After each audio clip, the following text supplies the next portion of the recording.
المهم انا ما جيتش باش نوريكم الهدف ديال عادل صعرة في الدوري الاماراتي، اللي كان واحد الهدف جميل وجميل جدا.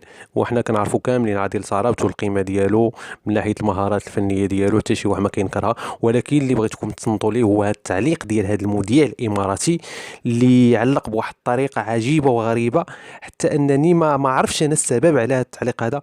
ولكن في الاخر ديال الفيديو غادي تصدموا ملي غتعرفوا بانه كيدق على خوتنا الكراغله بواحد الطريقه وواحد العباره اللي معروفه ومشهوره كاملين كنعرفوها.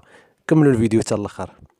يا تعرفت حتى غير النصراويين يصفقون لك. توني اقول ما في مغربي جاء الامارات الا لعيب، ما في مغربي جاء الى ارض الامارات الا فنان. المغاربه ما زالوا يبدعون، ما زالوا يتقدمون.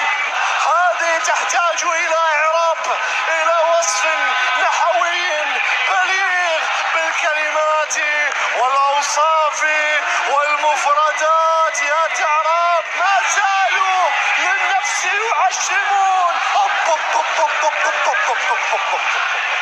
تعربت